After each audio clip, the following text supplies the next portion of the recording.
Rowdy நாகேந்திரனை சிறையில் சந்தித்த நபர்கள் குறித்த பட்டியலை திரட்டும் தனிப்படை போலீசார். வேலூர் சிறையில் அடைக்கப்பட்டுள்ள ஆயுள் தண்டனை கைதியான நாகேந்திரனிடம் சென்னை தனிப்படை போலீசார் விசாரணை மேற்கொண்டு வருகின்றனர். ஆம்ஸ்டாங் கொலையில் தொடர்புள்ளதா, பணம் நாகேந்திரனின் இடமிருந்து கை மாறியதா என தொடர்ந்து போலீசார் விசாரணை நடத்தி வருகின்றனர்.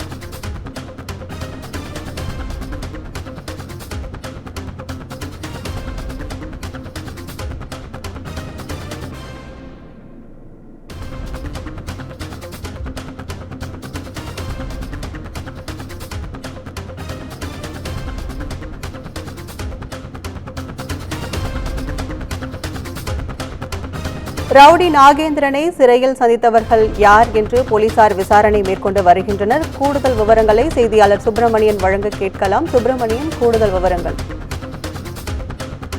ஆம்ஸ்டாங் கொலை வழக்கில் அடுத்தடுத்து விசாரணையில் பல்வேறு திடுக்கிடும் தகவல்கள் வெளியாகி கொண்டிருக்கிறது.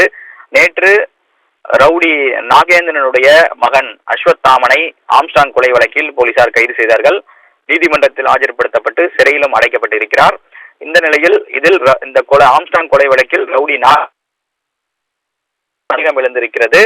அந்த அடிப்படையில் காவல்துறையினர் பல்வேறு கட்ட விசாரணைகளை தீவிரப்படுத்தி இருக்கிறார்கள். குறிப்பாக ரவுடி நாகேந்திரன் வேலூர் சிறையில் அடைக்கப்பட்டிருக்கிறார். அவர் தண்டனை பெற்ற ஒரு குற்றவாளி என்று சொல்லப்படுகிறது. அது மட்டுமல்லாமல் வேலூர் சிறையில் என்பது முழுமையான பாதுகாப்புகள் கொண்ட ஒரு சிறையாக பார்க்கப்படுகிறது. ஆனால் சிறைக்குள் இருந்தே ஆம்ஸ்டாங்கை கொலை செய்வதற்கு திட்டம் தீட்டப்பட்டதா என சந்தேகம் எழுந்திருக்கிறது. அந்த கோணத்தில் தங்களுடைய விசாரணையை போலீசார் தீவிரப்படுத்தியிருக்கிறார்கள். ரவுடி நாகேந்திரனுக்கு தனி பாதுகாவலரும் சிறையில் இருக்கிறார்கள். ஆனாலும் இந்த பாதுகாப்பை மீறி இந்த கொலை திட்டம் சிறையில் தீட்டப்பட்டதா என சந்தேகம் எழுந்திருக்கிறது. அது தொடர்பான விசாரணையை காவல்துறை நடத்தி வருகின்றனர்.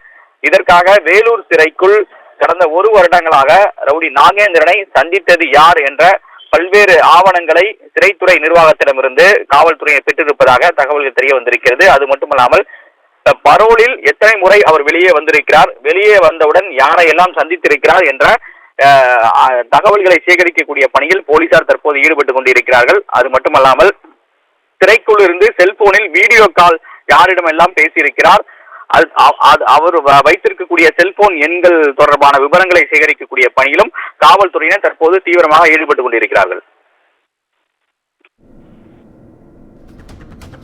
விவரங்களுக்கு நன்றி சுப்பிரமணியன்.